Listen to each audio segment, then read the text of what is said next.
é bem interessante, porque você tem uma narrativa de que a energia solar vai encarecer para o consumidor. Por outro lado, todas as concessionárias, com as suas subsidiárias de geração distribuída, estão investindo milhões em fazer usinas de GD. Então, se ela está tão preocupada com o consumidor, ela deveria ser a primeira a não estar investindo nesse setor, não é verdade? Seja bem-vindo ao Energizei Cash, o podcast que veio para energizar você e os seus negócios de energia solar, batendo um papo sobre o mundo das energias renováveis. Esse episódio é patrocinado pela Soul Energy, maior distribuidora de equipamentos fotovoltaicos do Norte e Nordeste. Fala, meus amigos, sejam muito bem-vindos a esse super bate-papo que nós vamos ter hoje com o nosso amigo Everton Martins, ele que é fundador e responsável pelo Movimento Solar Livre, essa instituição que tem muito fortemente lutado por um bom espaço para você que é integrador, para você que é consumidor final de energia solar. Essa turma, eles têm sempre lutado aí ao longo dos últimos anos para trazer benefícios e para manter aí perante a lei da forma que seja mais justa para todo mundo, uma boa distribuição dos recursos, né? Entre governo, entre consumidor, entre empresa, e que a gente possa sempre encontrar algo justo. Então, fico muito feliz de ter com a gente hoje aqui o nosso amigo Everton Martins. Fala, Everton, beleza, meu amigo? Tudo bom, Pedro? Beleza, tudo em paz. Como é que tá aí a luta? Tá viajando de um lugar para outro? Isso, viajando bastante e trabalhando aí para a gente ter pelo menos a estabilidade aí com o PL 1292, né, nessa semana que vem. Rapaz, você não para, né? Chegamos da China já correndo. Mas vamos lá. Hoje o nosso papo, cara, eu acho que ele vai muito na linha de, imagina assim, um mega supletivo. Eu acho que hoje essa conversa, ela precisa muito ser um mega supletivo de tudo que rolou e está rolando no mundo das energias, de modo especial na GD, na energia solar, ao longo dos últimos meses, né? É muita coisa, todo dia aparece uma coisa diferente, uma notícia diferente, às vezes é boa, às vezes é ruim. Então, eu acredito que hoje seria muito legal a gente bater um papo sobre isso, né? Fazer aqui um mega supletivo, um mega resumão de tudo que está acontecendo no mercado. Porém, eu queria só te pedir para rapidamente se apresentar aí para a turma que de repente ainda não te conhece. Tem sempre aquele integrador ali que está iniciando no mercado. Se não lhe conhece, é um maluco, deveria lhe conhecer, lhe acompanhar. Então, conta um pouquinho aí para a gente quem é o Everton e depois um pouco do Movimento Solar Livre. Pedro, bom, eu estou no setor desde outubro de 2010, eu decidi entrar nesse setor, outubro de 2010. De fato, com a empresa, foi fevereiro, se não me engano, final de janeiro para fevereiro de 2011. E de lá para cá, 100% dedicado à geração distribuída, né? Desde a primeira versão da 482, depois a revisão da 687, na época eu estava como vice-presidente lá da B Solar, né? Estive no início lá da B Solar, no início da certificação dos inversores e metro, fui responsável por certificar os primeiros famílias de inversores de 1 kW a 5 na Unesp, aqui em Ilha Solteira, né? Depois, módulos fotovoltaicos, a certificação em metro também, a gente participou desse processo, aprendeu a fazer aqui, depois fazia na USP, no Rio Grande do Sul, com o professor Arno, enfim. Muitas palestras lá na Universidade Federal de Santa Catarina, professor Ricardo Rutter. Então, a gente teve muito envolvido com a parte acadêmica no primeiro momento, porque não tinha regulamentação. E depois a gente acabou envolvendo na pressão para que a regulamentação saísse, né? Teve um grupo que se reuniu, um grupo pequeno na época, e mobilizou. E depois da revisão da 687, e aí pessoal mais recente, muita gente abriu a empresa de 2019 para cá. Foi a mobilização do chamado taxar o sol não. Alguns gostaram desse jargão, outros não. Inclusive foi criado lá pelo Daniel, lá de Florianópolis, né? Depois a Bárbara publicou um folder com esse slogan e viralizou. E foi muito bom em determinado momento. Depois alguns acharam ruim, não sei o quê. Mas foi o que segurou, meu ponto de vista, né? De 2019 até mais recente. E que foi um enfrentamento contra o sistema elétrico como um todo, né? E claro, quem parte para enfrentar um sistema que está estabelecido aí há 100 anos tem suas consequências, né? Então, a gente sabe o mecanismo político, tudo isso foi aprendizado, né? Para mim foi mais que um MBA de política, né? Nunca tinha ido para Brasília trabalhar desse jeito, foi a primeira vez. Aprendi a andar em Senado, Câmara e conversar com os parlamentares, amadurecer. A gente, no primeiro momento, ficava muito ali revoltado, tinha um tom mais agressivo. Depois a gente foi amadurecendo, foi entendendo, porque a política é o dom aí do bom diálogo, né? E às vezes a gente fica chateado, mas aí dá para você voltar a falar. Fazer política é ter uma boa comunicação e diálogo. E é isso. Então, estou no setor há muito tempo, defendo essa bandeira aí do solar para o consumidor. Eu imagino que deva ser uma coisa muito complexa, né, cara? Porque quando o cara é empresário, quando você vem ali, você tem o seu negócio, a sua empresa, geralmente é um ritmo muito acelerado, né? Então, você executa aqui uma mudança, uma melhoria, no dia seguinte você já quer ver um retorno. E quando você vai ali para uma coisa que envolve um pouco mais política, já não é o mesmo ritmo, né? Não é o seu ritmo, é o ritmo de uma série de outros caras. É bem diferente. Você hoje faz parte da Comissão de Defesa do Consumidor, encabeçada lá pelo deputado Celso Russomano. Eu queria que tu falasse um pouquinho sobre isso, né? Primeiro de tudo, por que houve essa necessidade de a gente chegar nesse ponto? O ano passado, se não me engano, foi 22 de junho, quando o Celso, a gente abriu essa comissão lá com outras entidades também, e o Celso Russomano puxando, que tem uma característica muito da defesa do consumidor, né? E em razão de que muitos projetos não estavam sendo aprovados, Minas Gerais foi o primeiro que começou isso, os integradores acompanharam isso forte, a gente começou a expor as questões das distribuidoras não cumprindo o que estava previsto em regulação, em lei, não cumprindo. Então, isso foi ventilado na Comissão de Defesa do Consumidor com imagens, com informações concretas sobre o que acontece no mercado. Porque uma coisa é narrativa, outra coisa é o que de fato acontece. Então, é bem interessante porque você tem uma narrativa de que a energia solar vai encarecer para o consumidor. Por outro lado, todas as concessionárias, com as suas subsidiárias de geração distribuída, estão investindo milhões em fazer usina de GD. Então, se ela está tão preocupada com o consumidor, ela deveria ser a primeira a não estar investindo nesse setor, não é verdade? Mas não é bem assim. Na verdade, é uma disputa de mercado, né? Então, só que as distribuidoras têm muito capital para investir em publicidade, em marketing e tal. Então, naquele dia foi exposto, e claro, quando é exposto na Câmara, numa comissão, isso tem uma repercussão maior. E alguns deputados começam a perceber que as notícias não são tão verdadeiras assim. São notícias pagas que acontecem e tal. Tem que tomar até um cuidado para falar isso, mas de fato é isso, né? É que nem dizer que Minha Casa Minha Vida, o projeto que vai ser sancionado para incentivo nessa energia do Minha Casa Minha Vida, ele vai encarecer a conta para todos. Mas, ora, se eu tenho lá praticamente no terceiro ranking de subsídio tarifa social, e se eu vou dar painel solar para quem está na tarifa social, significa que esse 4 bilhões que é pago por ano, pode uma parte dele deixar de ser custo para todos, né? Ele vai diminuir. Só que aí vem as concessionárias, suas associações, e publica na mídia que energia solar para Minha Casa Minha Vida vai encarecer a conta dos demais consumidores. Não, muito pelo contrário. Se o camarada está gerando energia, aquele subsídio que hoje todos pagam, ele vai diminuir. E se você pegar o gráfico histórico desse subsídio, ele só subiu. Ele nunca baixou. Só que a narrativa que é colocada pelo grupo das distribuidoras de energia, por quê? Porque ela recebe um dinheiro basicamente subsidiado, sem ter nenhum trabalho, muito pouco, e que cai no bolso sem esforço nenhum, porque ele é uma tarifa social, ele é subsidiado, vai direto para o bolso da distribuidora. Então, é um jogo de narrativas muito pesado, né? Aí teve a Comissão de Defesa do Consumidor que expôs isso e nos deu alguma força ali dentro do Congresso e tal, para avançar na votação lá do PL. Na época era o 2703. Esse subsídio em específico que você mencionou agora, ele é direcionado com que justificativa e para que exatamente junto às distribuidoras?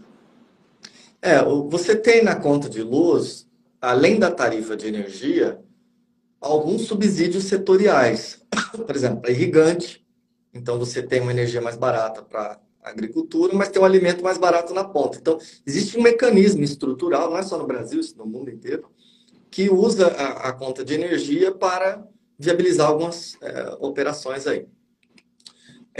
A tarifa social, que é usada por uma quantidade X de pessoas, pessoas que precisam mais de ter um acesso à energia mais em conta, ela é paga por todos. E um grupo é beneficiado.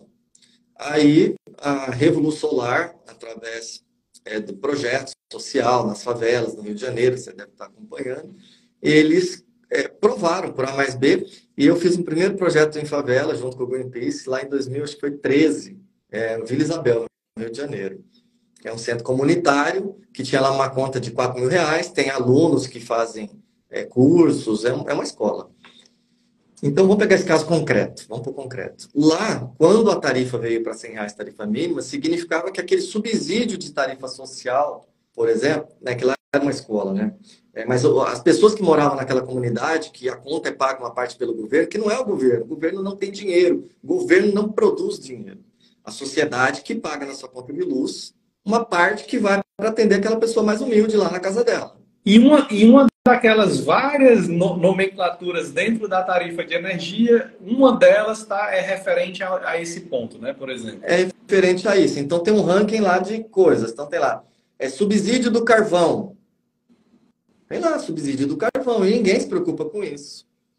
Subsídio da tarifa social. Tá lá. Aí, quando alguém se preocupa com isso, fala, vamos resolver o problema. Levamos aquele projeto Luz para Todos para o Ministério da Economia, o Agro Solar, levamos lá no Ministério também da Minas de Energia, entregamos isso. Só que veja, se você gerar energia no agro, da agricultura familiar, e no Minha Casa Minha Vida, esse subsídio, ele reduz, ou seja, esse dinheiro que eu pago, você paga, todo mundo paga na conta de luz para ajudar esse pessoal, vai diminuir, então sua conta vai abaixar, ela não vai aumentar.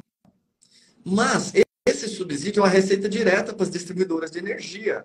É só emitir a fatura, né? Então, vem das outras pessoas.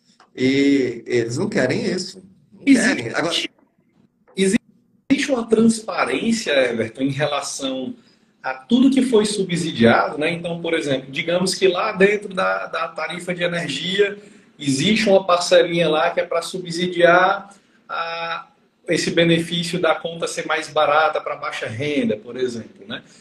E isso hoje ele é muito transparente, quanto que exatamente foi arrecadado e quanto que de fato foi retornado para a sociedade? Olha, eu achava que era transparente. E eu acredito que até algumas associações que defendiam isso e fizeram acordo lá com a ANEEL e tal, também achavam que era. Só que os fatos estão mostrando que é uma caixinha preta. Os fatos estão mostrando outra coisa. Vocês estão investindo milhões em marketing, mídia, porque são notícias pagas. Você vê o nome de quem está pagando embaixo. Então, quando você vê o nome, aquilo ali é uma mídia paga, não é uma notícia jornalística. Então, tem lá uma associação das concessionárias que está pagando para fazer. Então, aquilo ali foi plantado, aquela matéria. Quando você vê esse engajamento desse negócio por essas concessionárias de energia, você vê que alguma coisa não pode aparecer. E ninguém fala, pô, se eu vou botar 2 plaquinhas num telhado de Minha Casa Minha Vida e eu não quero que isso aconteça, tem alguma coisa errada. Não é normal isso. Né? Você nunca viu uma distribuidora falar, olha, vamos abaixar a conta de luz agora, porque está muito caro para o povo. Ela só fala isso quando tem a ver com energia solar que o consumidor vai pôr no telhado dela. Ela fala, não, vai encarecer, mas se você ficar comprando de mim o resto da sua vida, aí tá tudo certo. Só que o resto da sua vida nunca baixou, ela só aumenta. Então é incoerente o fato com a narrativa. Só que tem grande poder de mídia e tal, isso é bem complicado. Entendi. Eu lembro, Everton, que naquele período em que se discutia a 14.300, né, sobre aprovar ou não, eu lembro que até uma conversa contigo, a gente mencionou que existiam essas duas narrativas, né? Um de um lado dizendo que não, a gente precisa regulamentar melhor e ter ali uma, entre aspas, taxação, porque existe um custo, é oneroso, basicamente tudo isso que a gente conversou agora há pouco, né?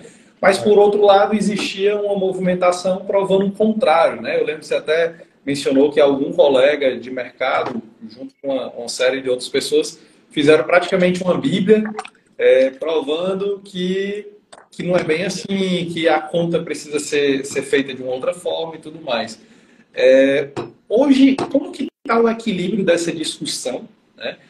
E quão difícil é provar que a solar na GD, né, por intermédio dos integradores e tudo mais, traz mais benefícios do que malefícios para o Brasil como um todo? Olha, se você olhar a quantidade de empregos nos municípios, se você olhar a redução de perdas de energia nos municípios, porque você gera onde consome. O que você tem hoje é uma narrativa assim, você tem grandes grupos que são concessões públicas de redes públicas. Concessão. Essas redes, a sua grande maioria, está muito sucateada.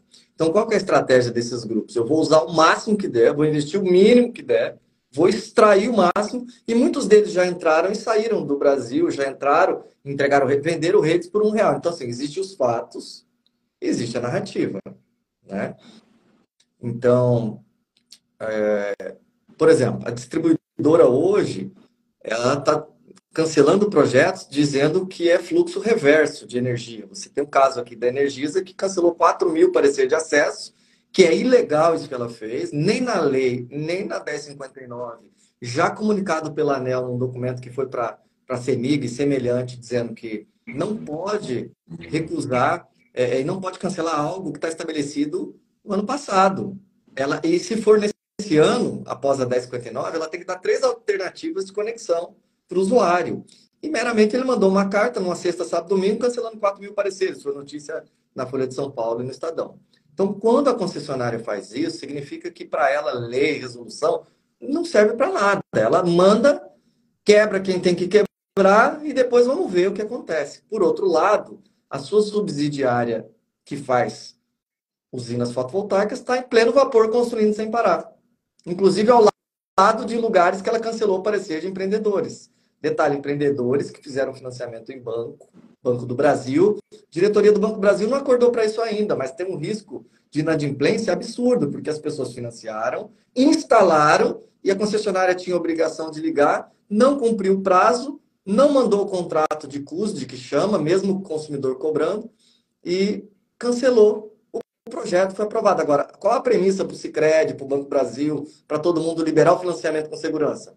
Um documento chamado parecer de acesso. Esse documento significa que o corpo de engenharia da concessionária estudou, avaliou o fluxo de energia, viu se tinha condição de funcionar e aprovou. Então, significa que 4.000 projetos, esse grupo de engenharia foi incompetente? Significa que a concessionária está assinando uma cartinha dizendo: eu errei, eu não tinha competência para aquilo? Se for de fato isso, um erro, quem sabe não deve se revisar e cancelar a concessão pública para essa concessionária. Entendeu? Só estou colocando assim, vamos parar para pensar. A outra coisa é a CEMIG. Uma associação entrou na justiça em Minas Gerais porque ela estava cancelando todos, bloqueando, não aprovando os projetos. Olha o que ela faz agora, a CEMIG. Ela aprova projeto solar, todos. Só que você só pode injetar energia das 19 às 5 da manhã. A CEMIG inaugurou. Cadê o governador, né, o Belzema lá, que está tanto falando de emprego de energia solar? Cadê a postura? É uma estatal a CEMIG. Né? Então, quer dizer, energia lunar é à noite. Então, quer dizer, a justiça mandou ela aceitar, ela aceitou. Só que você só pode injetar à noite. Não tem sol à noite. Não é verdade? É bem complicado. Eu fico me perguntando se os caras querem que você fique ali até às 19 horas, você deixa o disjuntor desligado, né? Quando dá 19, você levanta o disjuntor. Aí tem gente falando, não, vamos usar bateria para injetar à noite. Eu falei, gente, isso está sendo feito para cumprir uma liminar da justiça meramente protocolar. Aí você pega, mas cadê a origem disso? A origem disso está na 1059, na própria 14300, são falhas de texto que diz, olha, ela tem que dar alternativas, até de horário de injeção. Ela deu uma alternativa. Então, ela, no caso da CEMIG, ela foi menos pior do que a Energisa, que cancelou direto os pareceres, né? É como E, se juridicamente ela está ok, né? Ela deu uma alternativa. tá ok, pessoal, pode ligar aí, energia lunar, tá ok. Né? Só que, poxa, 50% dos integradores de Minas já estão fechando as portas. Everton, num caso como esse, né, que você mencionou, de um parecer sendo cancelado, mas do lado uma usina da própria distribuidora sendo implantada. Eu acho que isso abre muito espaço jurídico, né, para uma discussão que às vezes pode ser bem longa, né? Você tem a CEMIG, sim, você tem a Reenergiza, você tem lá na Equatorial uma outra. Então, assim, é um diálogo que, apesar de, na agenda da ANEEL, parecer que todo mundo é polido e protocolar e que tem tudo aquilo, não, nós seguimos os documentos, mas, desculpa, os call centers terceirizados que ligam para oferecer assinatura de energia tem o banco de dados das concessionárias. Banco de dados das concessionárias. Isso é mentira, tem que provar. Vai em qualquer call center. Como é que ele está ligando na minha casa? Olha, nós somos aqui da companhia tal, nós somos do grupo. O cara, eu tenho aqui o WhatsApp printado tela. Isso foi apresentado na Comissão de Defesa do Consumidor. Só que lá nas reuniões, não, isso não existe. Mas está gravado também, o próprio diretor da ANEEL lá diz, olha, até acontece, mas a gente não tem poder de ação. Então ele falou que sabe, só que é outro CNPJ e ele disse que não tem poder de ação. Poxa, uma concessão pública, é Davi contra Golias, não tem como. Não tem como. Entendeu? Então, assim, as geradoras, você está tendo muita implantação solar e o Brasil não está com esse consumo de energia. Nunca teve o preço tão barato da energia no mercado spot ou no mercado livre. Então, se começa a economia a crescer um pouquinho, qualquer giro que tiver, esse consumo aumenta. Mas, então, as distribuidoras estão aproveitando para fazer um pool de ativos de energia e dizer para o consumidor, olha, não vale a pena você comprar e pôr no teu telhado. Pega aqui comigo a assinatura. Só que o desconto que ela dá, eles falam que dá desconto de 30%, né? Vou fazer uma parte aqui e convidar quem está nos assistindo a faça a conta certa. Faça a conta certa. Eles entregam uma conta da concessionária, pega lá, Energisa e a outra Reenergiza. Se você soma as duas e vê líquido quanto que deu, o desconto foi 10%. Só que o anúncio é de 30%.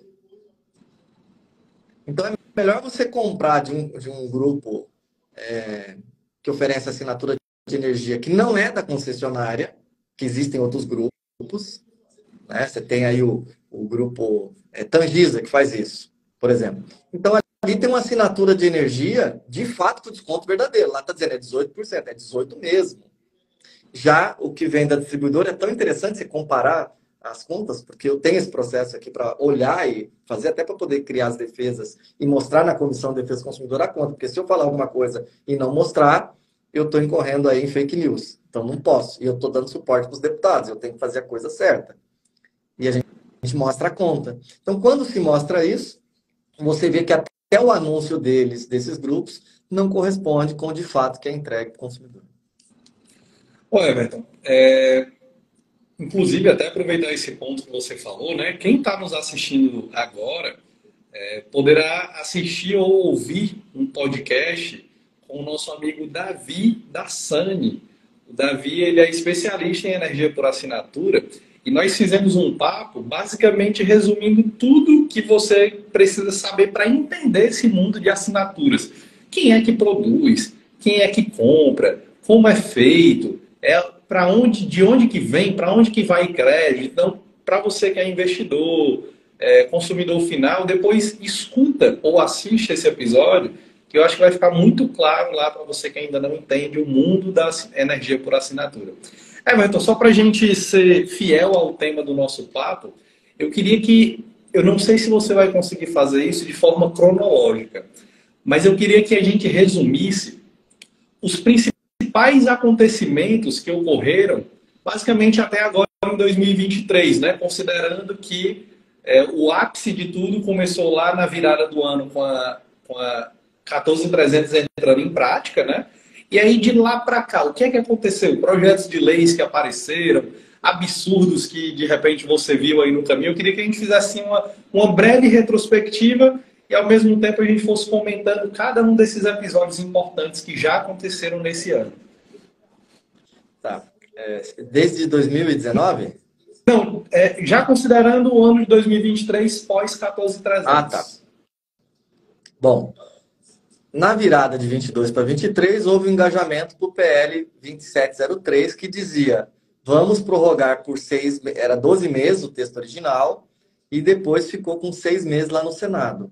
E era a transição de governo, a entrada do novo governo, e parou no Senado, o Senado encaixotou. Até porque o senador que estava à frente foi para a presidência da Petrobras, o outro virou ministro da Agricultura, e a coisa engavetou, né? Que era dar um fôlego para esse mercado, para rediscutir, para amadurecer essa discussão. Tudo aquilo que a gente acreditava que ia acontecer de problema, e que muitos disseram, não, agora tem a lei, temos segurança jurídica, todos aqueles que assinaram a segurança jurídica estão caindo do cavalo. Então, prova que o que a gente estava narrando em 2019, 20, 21, de fato aconteceu. Então, os inocentes foram eles, assim, no nosso ponto de vista. Então, assim, o pessoal comentava, não, você está vendo muito pelo lado vazio do copo. Agora eu me pergunto, tá, e aí, distribuidor, o copo está cheio, está vazio? O que está acontecendo? Ou seja, a lei tem uma série de parágrafos que foi usado pela ANEEL como brechas. A ANEEL, então, 2023. Então, vamos lá. 7 de janeiro de 2023 entra a Lei 14.300 em vigor, considerado o marco regulatório da geração distribuída. Vitória, todo mundo comemorando, um monte de live e tal. Inclusive, nós tivemos que mudar o discurso no sentido para não ter aquele lado vazio do copo, porque estão reclamando porque é derrotado, porque não... Teve esse discurso, para você ter ideia, de colegas de associações. Hoje, esses colegas de associações sumiram. Sumiram. Cadê os caras? Né? Aí, quando entra a ANEEL, publica a resolução 1059. A 1059, ela engole uma série de princípios que falava,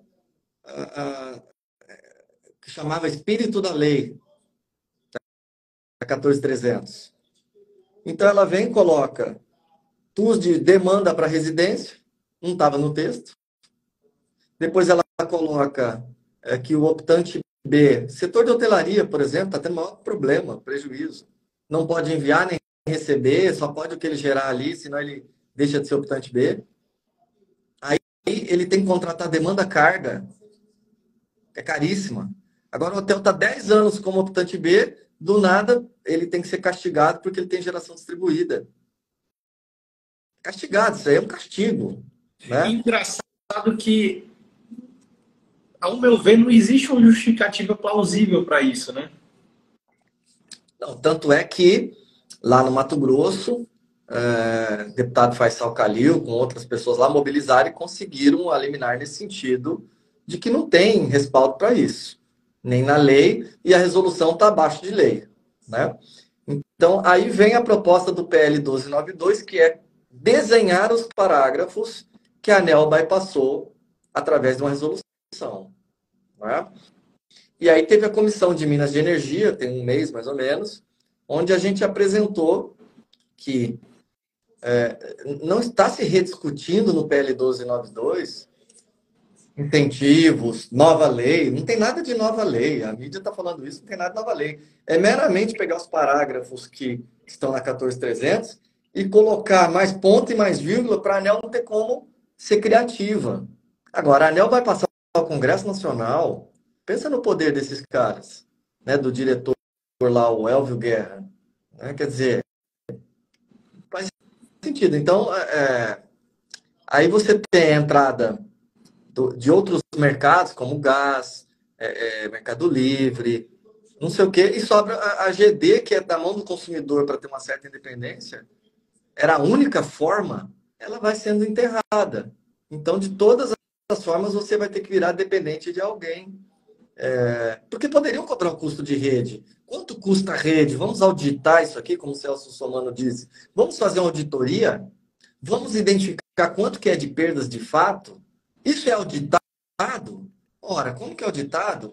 A A ANEEL falou que a Energisa tinha que voltar atrás nos 4.000 pareceres cancelados. Ela não voltou atrás e ainda mandou outra carta para todo mundo dizendo: não adianta entrar com recurso, você perdeu.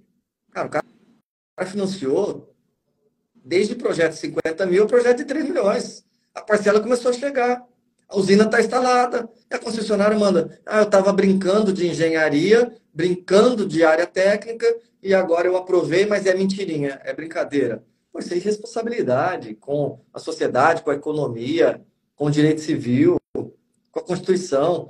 E aí você vai na ANEEL, a ANEEL diz que já avisou a concessionária, faz uma cartinha e manda. A concessionária não está nem aí e continua passando por cima. Então, assim, estamos num mundo meio sem lei, assim, sabe? É um negócio meio... É duro falar isso, mas as consequências aqui na ponta são gravíssimas. E está chegando nos distribuidores. Agora falar isso, você está sendo negativo, os consumidores não vão comprar. Não é pelo ponto de vista de não comprar. É porque, assim, ou a gente é transparente ou a gente faz de conta. Então, por que alguém que investiu ano passado e, de repente, instalou no seu hotel, vai comprar de novo? A não ser que ele faça a conta nova e entenda que vale a pena. Continua valendo a pena. Só que amanhã alguém pode invadir o que você fez. Isso é uma questão de quebra de segurança jurídica. Não dá. É quebra de confiança. Então, por esse ponto de vista, vale a pena? Claro que vale a pena. Se for só para compensar até, daqui a pouco vale a pena? Claro. O preço do material está caindo, não sei o quê, tal. Só que, em razão disso, a gente vai abandonar investimento feito pela iniciativa privada, gera emprego no município, gera emprego no banco, é social, é democrático, não tem que usar essas grandes linhas de transmissão caríssimas, é mais barato, reduz as perdas. Agora, para a concessionária, tem preguiça de reformar a subestação? Tem preguiça de controlar fluxo de potência? Cara, energia é fluxo verso e reverso. Essa cartinha que eles deram de fluxo reverso, conta outra. Sistema ONS, na Comissão de Minas de Energia, esqueci o nome da senhora do ONS, falou: não, isso aqui é controle de fluxo de potência, a gente sempre teve. Tem hora que está vindo do Nordeste para o Sudeste, tem hora do Sudeste para cima, que sobe, que desce. Ela falou: uma questão da gente melhorar nosso processo. Entendeu? A energia não tem lado, nunca teve. A diferença é que você dê uma escala maior no lado na ponta do consumidor. E ninguém quer o consumidor gerando energia. Energia é poder. Se quer o pessoal dependente de alguém. É isso que precisa cair a ficha. O que é que o consumidor final, Everton, qual que é a contribuição que o consumidor final pode fazer para diminuir tudo isso? O consumidor, Pedro, ele tem que falar com seus deputados federais. Falar: cara, eu quero gerar energia. Tem um monte de deputado que foi taxado. Agora está doendo na pele. Ele está percebendo: poxa, eu tinha instalado aqui no meu telhado, estou pagando demanda de uma microgeração de 30 kW, pequenininha, a conta de R$1.000, R$2.000. Então, assim, ele agora está falando: nossa, eu estou entendendo isso. Só que olha só, por que alguém que gera um projetinho residencial tem essa taxação que não está na lei, não teve discussão da tal da tarifa binômia, não é uma indústria para pagar demanda, e foi imposto? Isso é um castigo criado pela ANEEL para gerar tumulto no setor. É um castigo orquestrado, combinado. Olha só, o que mais se movimenta no setor solar hoje é o judiciário. O judiciário não deveria ser. Então, o consumidor deve falar com o seu deputado federal, deve pressionar e falar: eu quero ter o direito de gerar minha energia, topo pagar o custo de rede, não tem problema nenhum. Só que o que é correto é correto. Eu estou postergando o investimento do governo, das distribuidoras, eu estou reduzindo as perdas que todos nós pagamos. Agora, a concessionária, que faz o papel dela, coloca automação nessas subestações velhas sucateadas. É tudo velho sucateado. As redes, eu estou numa região do agro aqui. Você quer colocar um secador de soja, você não tem energia, você tem que botar óleo diesel. Nós estamos aumentando o óleo diesel. Para pensar nisso. Custa R$1.000 o megawatt-hora gerado. Um diesel. Será que ser coerente com o meio ambiente, poluição, não sei o quê. Eu tô, a ANEEL está mandando carta ofício para a Casa Civil, para o Ministério de Minas e Energia, dizendo: não põe energia solar na minha casa, minha vida. Será que o governo federal atual, que tanto defende a bandeira do social, está tomando atitude sobre isso? Para manter esse povo refém de grandes grupos econômicos? Que, enfim, assim, só que falar isso, poucos vão falar, porque isso é exposição. Agora, se você, consumidor, falar com seu deputado, ele vai falar, vai ter a voz. A voz que a gente não tem, ele vai ter lá no Congresso, né? Para expor isso, fazer. Agora, é uma pena. Um setor que é 2, 3% das unidades consumidoras, que você vê, somos 2 milhões e 700, 3 milhões está chegando agora de unidades consumidoras. Caramba, todo ano você cresce quase 2 milhões de unidades consumidoras. Você nunca alcança. Será que não pararam para ver isso? Todo ano tem gente casando, abrindo novas empresas. Então, você levou 10 anos para virar quase 3 milhões de unidades consumidoras. 10 anos.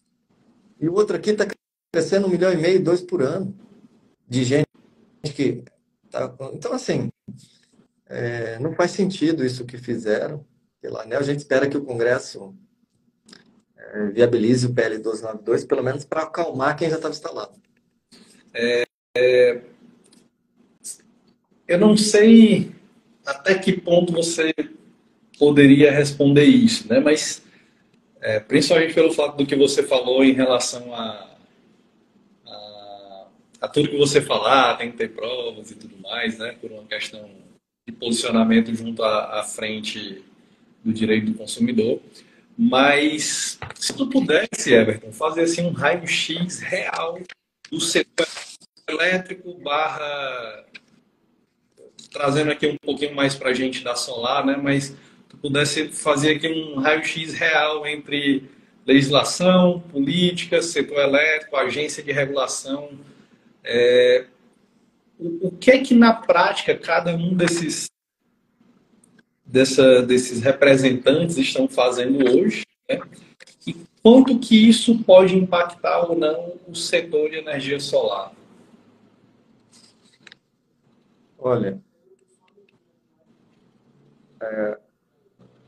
essa ação da ANEEL publicar 1059, a resolução 1000, e as distribuidoras, está aqui na minha mão, não cumprirem e usarem a própria resolução 1059 para usar o argumento de cancelar projetos aprovados, né?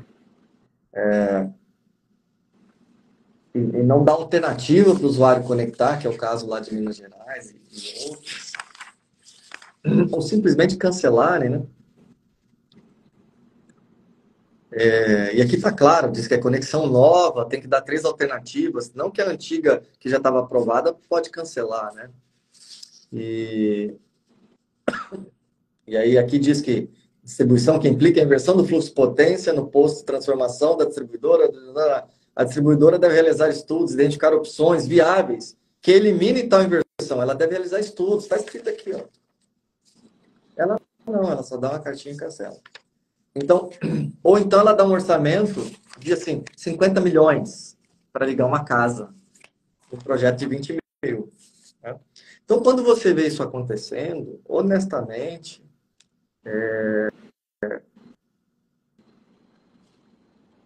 assim, ou há um levante muito forte, político, de posicionamento, ou enterra-se como enterrou na Espanha, em outros países, na mão do consumidor, e a gente fica novamente na mão dos grandes grupos. Ainda tem alternativa? Tem.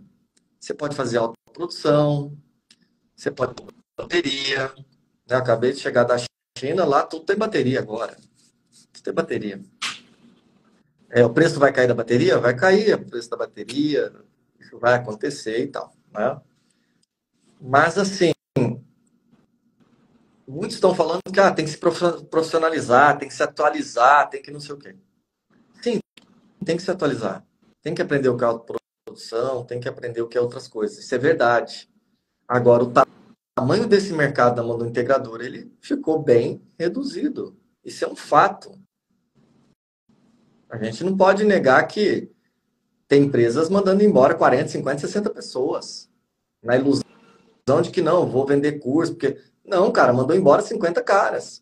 Agora, é só o fator solar? O fator solar, sim, mas tem o fator da economia, tem o fator do dinheiro, do empréstimo e tal. Alguns nichos ainda ficaram? Ficaram. Mas bem menor. Tem o fator que a energia está muito barata agora. É engraçado que ela é cara para o consumidor e é barata no mercado para quem está fazendo, a usina não se paga. É interessante isso, porque tem muito penduricalho. Então, qual o melhor mercado? Cara, faça no telhado do consumidor, faça no ponto de consumo. Esse mercado ainda existe e ele é gigantesco. Né? E aí, você não passa pela concessionária. É até interessante ter falado isso. Eu vou até, inclusive, voltar para esse ponto, né, da usina no telhado. Mas o Aurian Senna, ele até mandou aqui, né? Isso é a verdade, o lobby é forte demais. E a impressão que o público tem é sempre essa, né? Poxa, parece que a ANEEL, ela não... É como se ela não trabalhasse diretamente para o consumidor.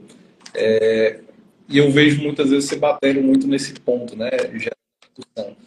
Qual que é a tua visão, estando lá dentro, né? Diversas vezes, estando ali frente a frente com a ANEEL, gerando discussões, o que é que tu conseguiu captar ali de fato? Você sente que existe um equilíbrio do ponto de vista interno ou a balança é realmente totalmente desequilibrada apenas para o lado das grandes empresas e distribuidoras? A balança é totalmente desequilibrada, sempre foi. Na verdade, nós somos inocentes, né? Quando a gente foi para lá em 2019, a gente não sabia que era impossível, foi lá e fez aquele barulho. Basicamente foi isso. Se eu soubesse de tudo que eu sei hoje, talvez eu nem teria ido. Fazer aquela movimentação, juntar aqueles capacetes amarelos lá, que a gente liderou aquele processo, comprou as camisetinhas amarelas, 1.000 pessoas na audiência pública. Foi aí que o Congresso tomou ciência do que era energia solar. De fato, foi aquilo. Esse é um fato que é inegável, está registrado nas redes. Falem bem ou falem mal da minha atuação, mas é um fato concreto. Isso é um fato, ninguém tira isso. Só que hoje, eu pensando assim, se eu soubesse de tudo que eu sei hoje, talvez eu não iria. Entendeu? Porque realmente o desequilíbrio é muito grande. É muito grande. E essa coisa de manter a certa parcimônia para poder ter acesso à ANEEL, e os diálogos e etc, tal, vou te dizer, nunca funcionou. Nunca funcionou. A ANEEL só teve alguma coisa quando a gente foi pragmático. E talvez a gente se iludiu achando que tinha alguma coisa, porque ela fingiu estar ouvindo e deu um nó em todo mundo e fez a 1059 e ela publica essa resolução. Olha, eu estou com um processo aqui, ó. Vou tampar o nome do cliente. 17/8/2022 aprovado. Vai até o item 20, com a última resposta da concessionária, da ouvidoria, já foi para a ANEEL, já foi para a concessionária 2 vezes, e ela diz, não, cancelei mesmo. E você não adianta reclamar. Só que a resolução da ANEEL diz que ela não pode mexer em projetos antigos. Só que aí tem um parágrafo da 1059 que diz que nos novos ela pode dar 3 alternativas. Ela está aplicando uma coisa do ano passado, uma regra que a ANEEL colocou agora. Ela dá uma alternativa. Olha, sua usina custa R$1 milhão, você vai gastar 50 na rede aqui. Pode fazer. E ela diz que está dentro... Então, assim, não tem lei, não tem critério. Como é que um investidor, como é que um dono de um supermercado vai no banco, pega um dinheiro para fazer? Isso aqui tá tudo coisa que eu estou indo para a ANEEL agora para ter reunião lá e falar, gente, palhaçada é isso. Só que aí você tem que subir o tom. Aí você sobe o tom, você é radical, Só que eu vou com um grupo de deputados, porque aí eu fico calado, e os deputados vão falar, gente, o que é isso? Né? Então, é muito triste ver o que aconteceu com o solar, é muito triste ver que o nosso setor foi muito pacífico demais, no sentido de não gerar uma pressão política. É uma luta muito desigual, é Davi contra Golias, cara. Assim, a gente espera que pelo menos o PL 1292 ele dê essa segurança. Agora, novos mercados virão. O mercado com o preço está caindo da estrutura solar. Vamos dar um olhar positivo, então, né? O preço está caindo, as baterias estão caindo, vai começar a desconexão de rede de vários segmentos. Eu já estou atendendo gente que já não quer mais a rede, não quer nem falar com funcionário, porque o serviço prestado é péssimo. Basta você pegar o ranking de reclamações. Está no site da ANEEL. É público. Né? Mas, de alguma forma, nas comissões, eles conseguem mostrar que o número é pequeno. Claro que o número de GD é pequeno, se é 2 a 3% das unidades consumidoras, frente ao volume de reclamações gerais. Porque o volume de reclamação geral de setor elétrico é absurdo. É absurdo. Aí dizem que é difícil, o custo é alto. Só que quando você pega o resultado financeiro e econômico na Bolsa de Valores dessas companhias, todas têm resultado extraordinário. Né? Tirando um caso específico do Rio de Janeiro aí, que a gente não entende como é que isso aconteceu, mas assim, existe esse consumidor que vai pôr no telhado dele, vai pôr a bateria, ele vai sair da rede. Muita gente vai sair da rede. Eu me lembro de uma fala na primeira comissão, o professor Ricardo Rutter, da Universidade Federal de Santa Catarina, muito respeitado nesse segmento, que ele falou, olha, está gravado isso, inclusive não sai da câmera. Se vocês ficarem viabilizando a rede, haverá, no médio e longo prazo, a desconexão dessa rede. Está gravado isso. Ele falou, é pior, né? Para concessionário. As pessoas vão criar micro-redes, microgrupos, o agro vai sair da rede, já está saindo, as residências já estão saindo. Começa com o alto padrão e vem descendo. É igual celular lá. Lançou smartphone, quem que tinha? Era o pobre que tinha? Claro que não. Quem tinha smartphone era o rico. Deu escala, hoje qualquer um tem, pobre, rico, tudo tem coisa. Só que eles criam essa narrativa do pobre e rico para gerar conflito, para gerar distração. Isso acontece no nosso setor também. É uma coisa impressionante. Né? Agora, um setor que gera emprego para todo mundo. A energia solar, eu acho que o que ela trouxe muito forte para o Brasil foi a consciência de que existe outra forma de ser um consumidor de energia solar, ou de energia elétrica, né? Que é sendo o seu próprio produtor. E, às vezes, é até interessante, porque o movimento que a gente está acompanhando e está vendo acontecer, tudo indica que vai levar para isso, né? A desconexão da rede. Talvez para grandes sistemas isso seja um pouco mais complicado, mas eu particularmente não vejo isso sendo muito difícil de acontecer com o pequeno, principalmente residências, né? E aí se você coloca residências em escala, considerando aí a diminuição do custo, tá? No última análise rápida que nós fizemos, o custo dos equipamentos de energia elétrica entre o junho do ano passado e esse ano caiu entre 15% e 30%. Eu não sei se tu tem esse dado mais preciso em si, mas já é uma diminuição de custo muito alta, né? Se as baterias continuarem nesse caminho, eu acredito que para o residencial isso pode vir a ser uma opção. Mas eu jogo essa bola de volta para você. Você acredita que isso pode ser uma realidade num futuro próximo ou ainda está muito distante? Tem um vídeo que eu gravei no Conexão Solar, lá da China. Inclusive, essa semana o pessoal vai editar mais vídeo, vai estar soltando, porque foi muito material feito lá, muito material. Andava 15 a 20 quilômetros por dia na feira, né? Então, assim, um negócio, 30 hectares de feira, né? É um negócio absurdo, né? Na China, em Xangai. E depois tive a oportunidade de ir na fábrica da Huawei também. Existe a bateria, inclusive já tem gente usando aqui essa tecnologia Luna da Huawei, por exemplo, para residência. Mas eu vi containers pequenininhos para comércio. Você tem para um açougue, para uma sorveteria, para um mercado pequenininho. Você tem container grande para um secador de soja, para uma indústria.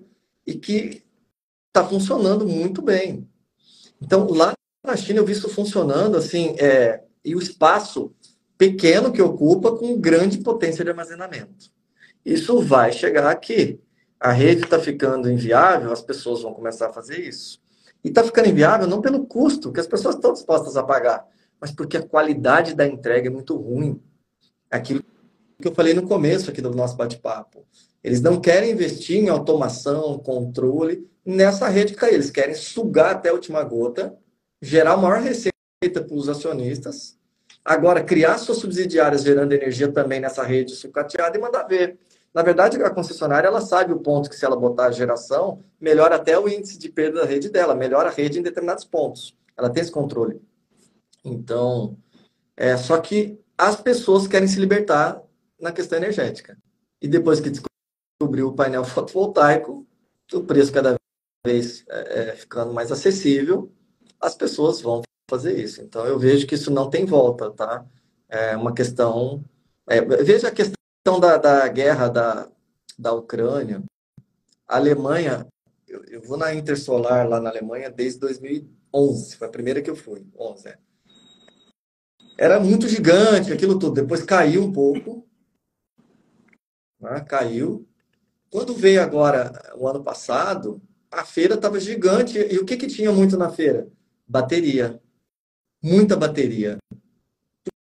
Porque as pessoas querem armazenar para usar essa energia, não ficar dependente lá da energia que vem lá da Rússia, etc. e tal. Então, houve um aumento muito grande. E se dando volume, o preço cai, né? Dando volume, o preço cai. Então eu te pergunto, você tinha falado lá sobre a energia solar no telhado, né? Produção de energia para autoconsumo remoto. Acabou diante de tudo que a gente vem vivenciando? Olha, eu penso que as que estão prontas, GD1, é ouro no horizonte, porque até 2045 tem esse critério. Mas eu vejo que GD2 dá para viabilizar talvez alguma coisa, depende da tarifa, região, quanto que é a TUSD, quanto que é a TE. Tenho feito muita conta disso. Então, assim, tem regiões que dá viabilidade, tem regiões que não. Tá? Então, GD2 fazer a conta certa, dá viabilidade. GD3 já está muito complicado.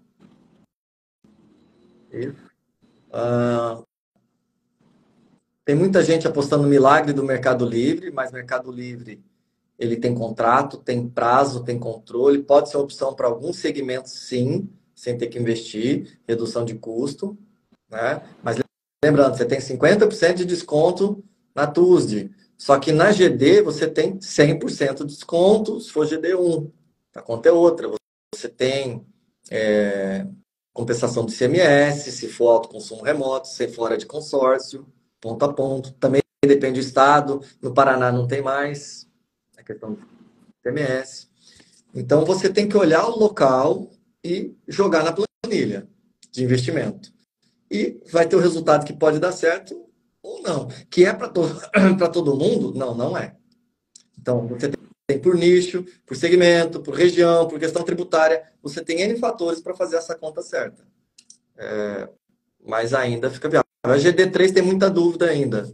Muita dúvida. Porque em 2029, não sei se você já baixou a revisão tarifária das concessionárias que já publicaram.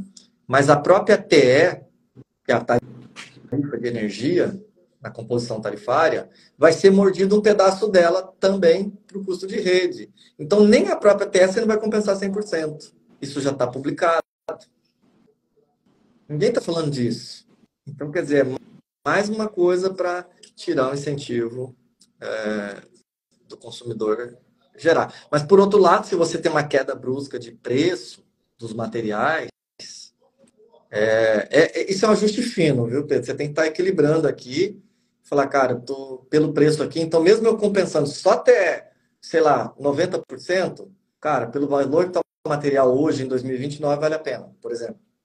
Mas, Everton, e o híbrido, cara, é uma possível solução para isso? Não necessariamente. A gente viu que, se eu não me engano, no ano passado, né, esse movimento do Inmetro já começar a estar fazendo ali uma homologação, e isso ali surgiu como uma espécie de uma luz no fim do túnel, né, para a turma. Tu tem visto algum movimento sobre isso? Fala-se muito pouco nisso.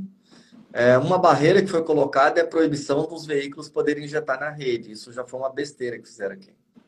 Mas já é o trabalho do lobby. Né? Então, porque veja, vamos analisar o caso da CEMIG, né? Que é a energia lunar, né? Que ela inaugurou lá. Espero que chegue esse vídeo no Zema. Zema, vai lá e pergunta para a CEMIG, governador, por que é energia lunar, né? Mas vamos supor que você abastecesse o carro, recarregasse o carro durante o dia e à noite, que a energia solar autorizada pela CEMIG é de noite, né? Então, o seu carro mandaria energia da bateria. Hoje é proibido. Proibido. Então, e a tecnologia permite fazer isso. Mas eles barraram. Então, tem que realmente o consumidor se empoderar e ir atrás, falar com seus deputados, esclarecer.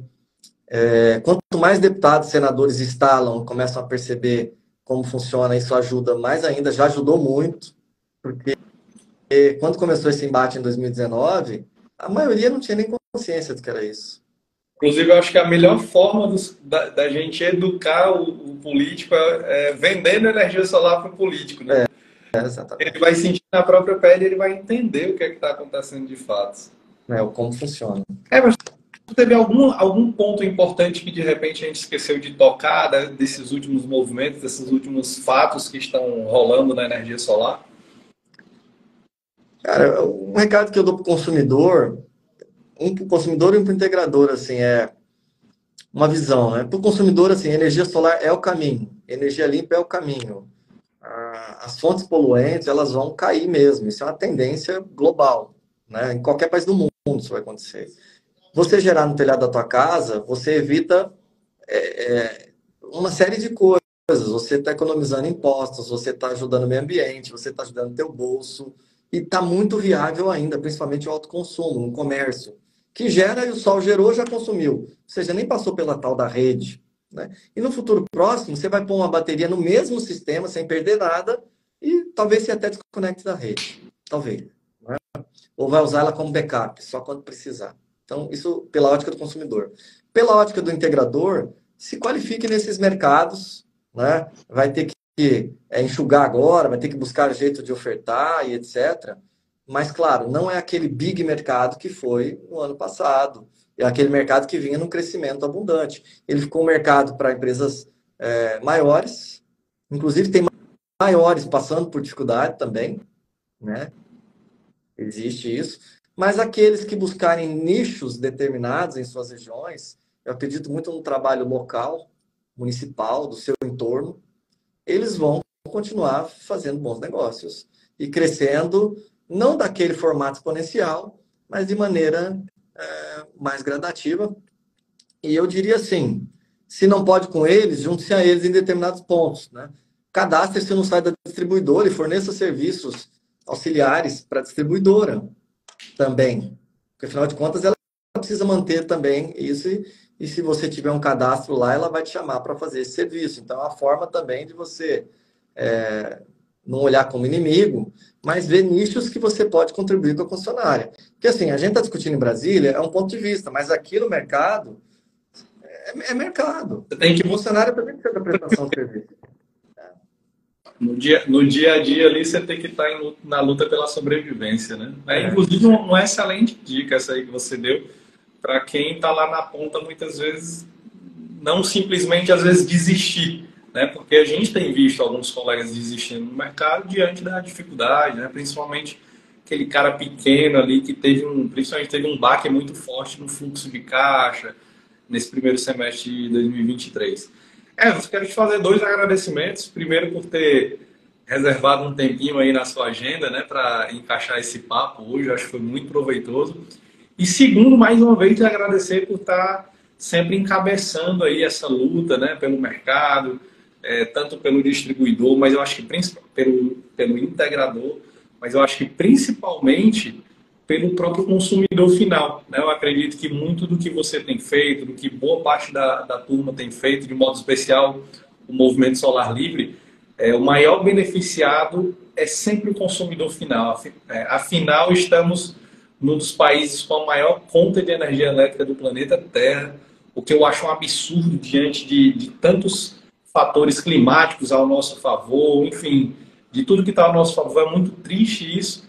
Mas, por um lado, eu fico feliz de ter pessoas como você e sua equipe aí em busca de algo melhor para todos nós, né? Então, te agradeço. E quem quiser conhecer ou apoiar de alguma forma o movimento, ou conhecer um pouco mais do teu trabalho também, o que é que você sugere? Pessoal, nós somos a associação do empreendedor e do consumidor. Então, nós temos muitos consumidores aqui. Isso é gostoso que a gente escuta o ponto de vista do consumidor para poder ir para Brasília e debater. E não só de negócios. Então, você tem os dois lados. Isso é muito legal. @Movimento Solar Livre é o nosso Instagram. Você tem ali vários conteúdos sobre tecnologia, sobre política, enfim. A gente está trabalhando isso, vamos trabalhar para votar o PL 1292 aí na semana que vem. Estamos em cima desse assunto, vai trazer uma segurança melhor para o mercado e botar a ANEEL mais no quadrado que ela tem que ser. Ela deveria estar defendendo o consumidor, né? E não está. Então, é uma agência que ultrapassa seus poderes. Isso é muito triste. Então, a gente buscar o direito do consumidor, @Movimento Solar Livre, ou o site movimentosolarlivre.com.br. Você pode se inscrever. Ali você tem por categoria e tamanho de empresa. O que eu fiquei bastante feliz foi muitos distribuidores que se associaram esse ano, no sentido de ajudar, porque nós somos todos voluntários aqui, né? Quem trabalha fazendo aqui e tem alguma remuneração é o pessoal do marketing, que monta ali o site, monta as coisas, as comunicações, para estar mandando para todos, né? Então, é um trabalho voluntário de várias pessoas. O Edson Silva, lá de Belo Horizonte, fez uma palestra lá na Paraíba com o Byron, a convite do pessoal lá do estado da Paraíba, explicou várias coisas. Essa semana agora vai ter no Amapá. A gente está expandindo essas lideranças regionais para que tenha o diálogo do que acontece no seu estado e possa conversar com os representantes do poder público de cada estado, seja do judiciário, os políticos estaduais, federais, enfim. Então, que essa força aconteça mais aí em cada região e a gente traga mais benefício para os consumidores, né? Nossa bandeira é energia solar para todos. Fantástico, Everton. Muito obrigado para você que nos acompanhou até aqui. Espero que você tenha gostado dessa conversa. Não esquece de deixar o teu comentário aqui embaixo, mas principalmente mandar esse papo aqui. E aí, eu não sei se o Everton recorda, mas a gente tem um pedágio, viu, Everton?